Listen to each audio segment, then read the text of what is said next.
Well, we sanded out a house Wednesday, so and today is Thursday, I have tomorrow off, which is Friday. I have a little bit of time here for all of you to talk about Michigan basketball.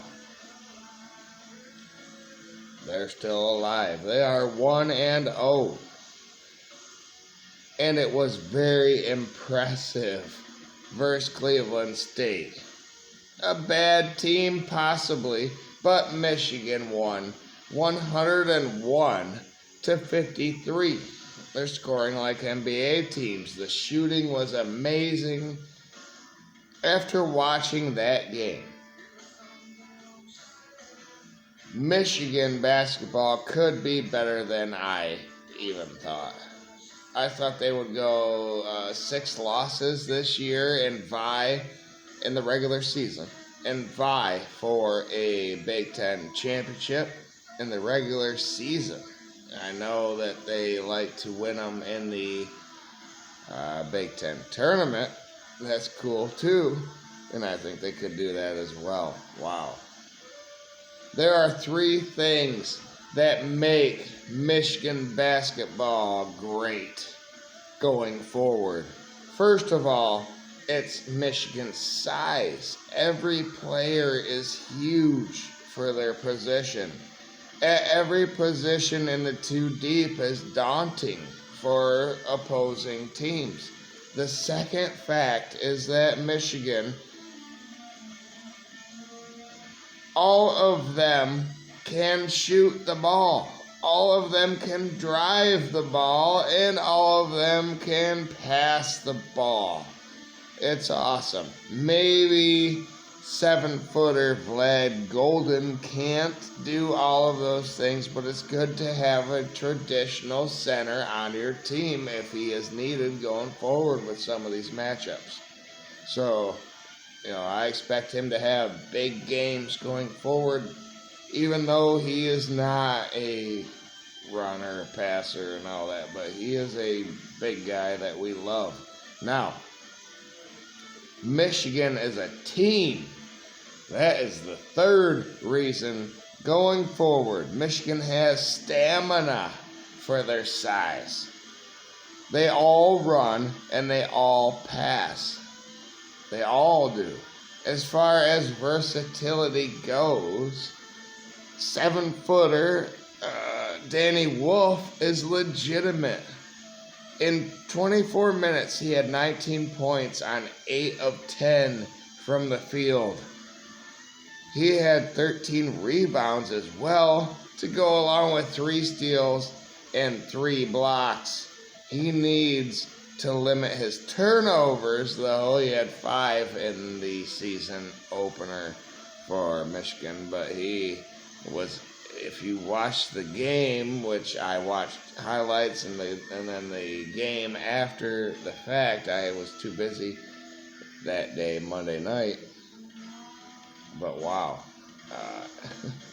he looks for real. And then Will Shetter looks mean and lean, doesn't he, from last season?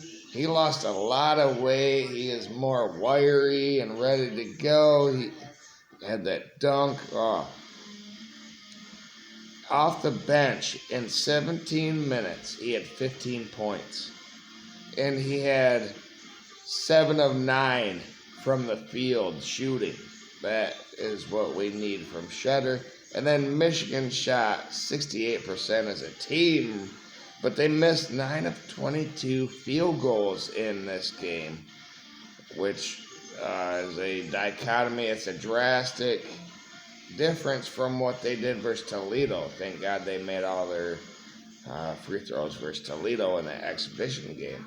So they can do it, but that's not good. 13 of 22. I mean, you got to make your free throws. They beat Toledo because of free throws. So that has to be more consistent, as I just said. This team is scary. This team is very scary for the opposition because everyone is a ball handler. But Trey Donaldson showed his expertise in ball handling on one drive in this game where he juked a guy and then spun around and got to the rim and laid it in. It was beautiful. In 27 minutes, he had 16 points, 7 assists, and was perfect shooting the ball. 4 for 4 on field goals, 6 for 6 on free throws.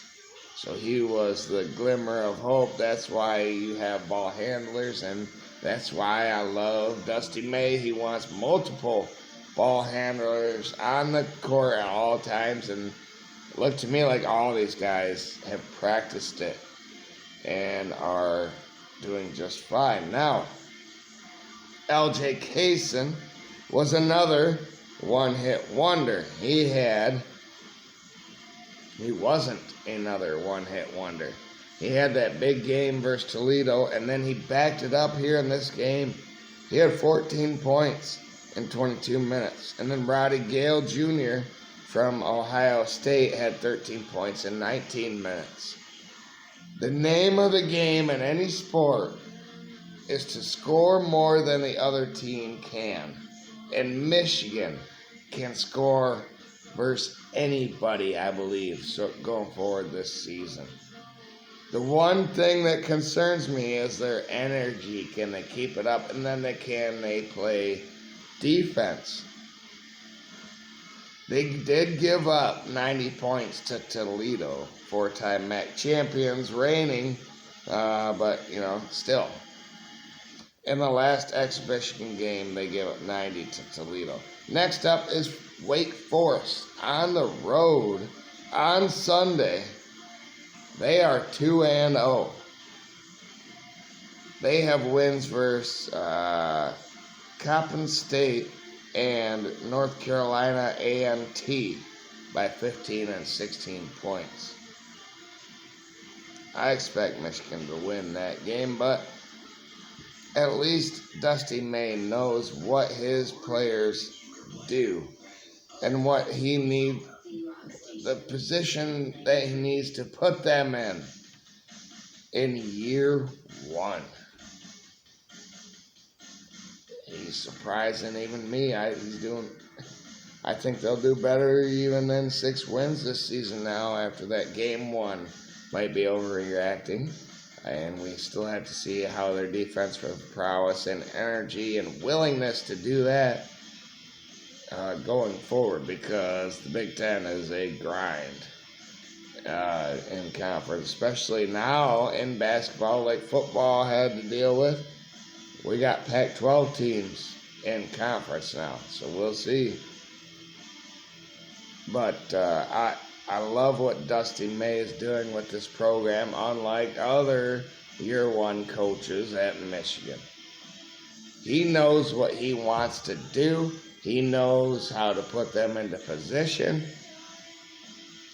And it's paying off. It's working. So we'll see going forward. But man, this Michigan basketball team is legitimate.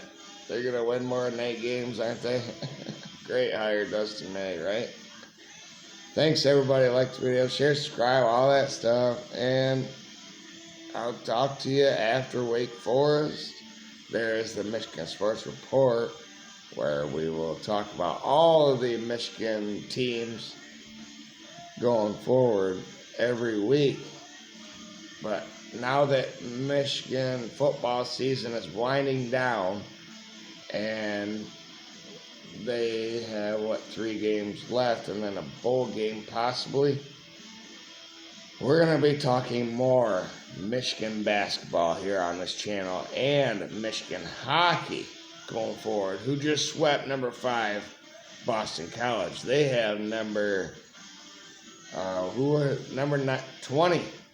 Number 20, Notre Dame is coming to town, to Ann Arbor in hockey. So there'll be more videos, hopefully game-by-game breakdowns and stuff on those sports once Michigan football fades away this season. I think they're going to beat Indiana this week. I had a video on that. You can go check it out. But Michigan football, make a bowl, shock the world, and beat Ohio State. That'd be awesome. Sherrone Moore needs to get rid of some coaches and then keep others. But the most important thing for Michigan football, from what I've heard on the Voice of College Football from TJ, the insider over there, TJ Ronan, check him out. Everything comes down to NIL, and Michigan may have the number one NIL program going forward. We have money, and we want to correct this problem for football. But in the meantime, I don't worry about futures. I worry about right now. And Michigan basketball right now is awesome. It's awesome. So thank you everybody for tuning in, like and share and subscribe and all that stuff like I said.